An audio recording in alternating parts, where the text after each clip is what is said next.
share what one commentator suggested. Some people want Jesus to work a transformation of the loaves so that the bread multiplies, so that the loaves themselves experience transformation. But others suggest that what was really transformed was 5,000 selfish hearts. That when these 5,000 men saw the generosity of this little boy giving what he had, the 5 loaves of bread and 2 fish, these men were inspired to look inside their coats and share what they might have brought with them, food that may have been hidden inside of the clothing. The real transformation here was not of the loaves. Maybe it was of 5,000 selfish hearts. Maybe that's why the Bible says a little child should be.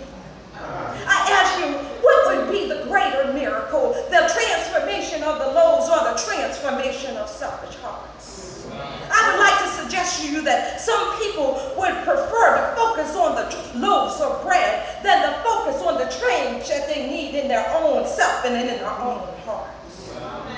I would like to suggest that to you this morning.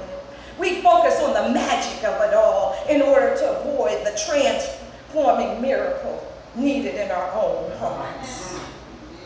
You know, if Christ worked that miracle today and transformed 5,000 or 5 million selfish hearts, we could feed the world.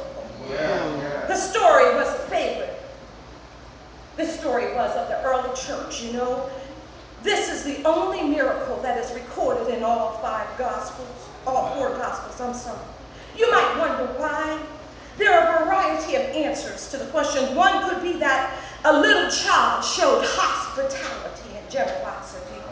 Others insisted it would be as much of a miracle if, following a child's example, everyone simply put all what they had on the table, willing to give and willing to share so that everyone's hunger was satisfied. The Bible does not tell us what happened, so it's hard to say which interpretation is best. In the end, perhaps it's simply to hear this story and remind ourselves that there is enough. We must remember in Jesus' presence, there is always more than enough.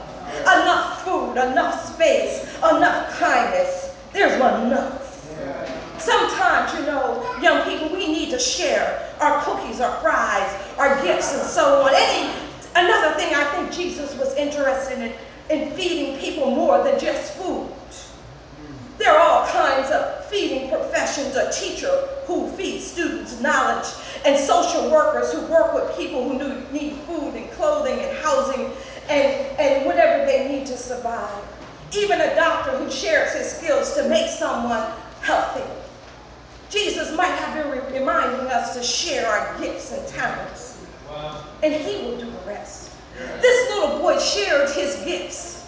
This little boy gave what he had. Young people, do you sometimes feel like you have nothing to offer Jesus? Do you say, I can't do anything special? I can't play a sport like so-and-so, or I can't sing like another person, or I'm too shy to do anything. Jesus took the small gift that this boy gave and used it in a special way. Jesus could use the gift that you have, and he'll take it and use it as well. Maybe you find it's easy to talk to others and can make them feel better when they are feeling sad. And maybe you are able to share your time or your computer games or your, help me somebody, iPad. And they will see what you have done and begin to help others as well.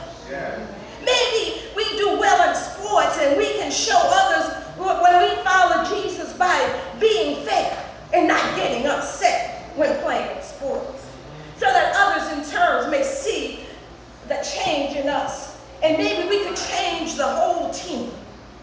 Slowly the team would become better. Maybe we could also have and give out our lunch just like this little boy did. Maybe we could go to nursing homes and visit the sick and the shut-in. There are many ways we can share the gifts and talents that we have. It is not always easy to share what we have, but Jesus wants us to share no matter how hard it may be. And he promised that he will take the little